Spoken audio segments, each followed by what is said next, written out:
J'ai trouvé une invitation d'anniversaire de ma meilleure amie chez mes parents. Elle a disparu depuis 3 ans. J'aurais dû me douter que quelque chose n'allait pas quand mes parents m'ont appelé en me suppliant de venir garder leur maison. 3 ans après mon départ, ils ne m'avaient jamais appelé. Ni pour mon anniversaire, ni pour Noël. Quand je suis arrivée, tout était exactement comme dans mes souvenirs. Alors, quand j'ai vu un morceau de papier sale accroché devant la porte du sous-sol, celle que mes parents m'avaient toujours interdit d'ouvrir, ça m'a intriguée. Chaque instinct de film d'horreur me disait d'ignorer ce papier, d'écouter mes parents, de faire comme s'il n'existait pas. Mais c'était plus fort que moi. Je suis descendue et j'ai ramassé le papier. C'était une invitation d'anniversaire, écrite à la main et sur un bout de feuille sale. Tu es invitée à l'anniversaire de Chérie. Aujourd'hui. En bas. L'encre était encore fraîche. Mes mains se sont mises à trembler. Chérie, c'était ma meilleure amie. Celle qui avait disparu juste après que je sois partie à l'université. Toute la ville l'avait cherchée. Même mes parents avaient aidé à coller des affiches dans le quartier. C'était vraiment tordu. J'ai appelé mon ami Roger, qui habitait à quelques maisons de là, pour venir voir. Quand il a lu l'invitation, il a sifflé.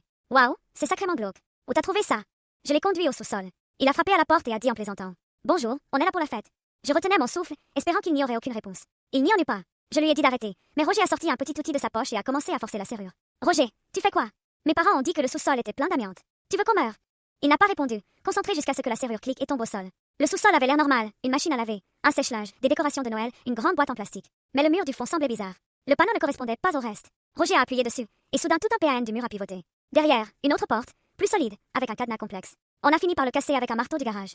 En ouvrant, on a découvert une pièce entièrement insonorisée, et au milieu, Chérie, ma meilleure amie disparue. Elle était pâle, les cheveux si longs qui touchaient presque le sol. Une chaîne couvrait sa cheville, la peau à vif.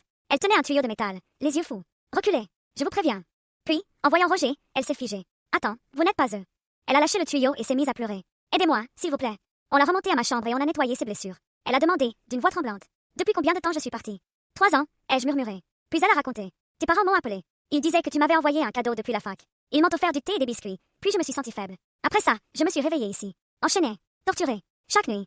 Elle nous a dit tout ce qu'il lui avait fait. Les moqueries, les menaces, les hurlements. Elle avait réussi à arracher un morceau de métal pour limiter la chaîne, petit à petit, jusqu'à enfin se libérer. L'invitation, c'était pour les attirer, pour les piéger. Je dois les arrêter avant qu'ils ne fassent du mal à d'autres. Roger a voulu appeler la police, mais elle a répondu froidement. Non, ça se termine maintenant. Tu m'aides, ou pas? Je tremblais. C'était mes parents. Elle a pris quelques objets dans ma chambre comme arme. Et c'est à ce moment-là qu'on a entendu la porte d'entrée claquer. Chérie, on est rentré plus tôt, a dit ma mère. La conférence a été annulée. Tu peux rentrer chez toi, a ajouté mon père. Leur pas montait les escaliers. Chérie m'a attrapé le bras, m'a regardé dans les yeux et a murmuré. Je suis désolée, mais je dois en finir. Elle s'est cachée derrière la porte juste avant que mes parents ne l'ouvrent. Ils m'ont regardé, surpris. Et à cet instant, j'ai compris que tout ce que Chérie avait dit était vrai.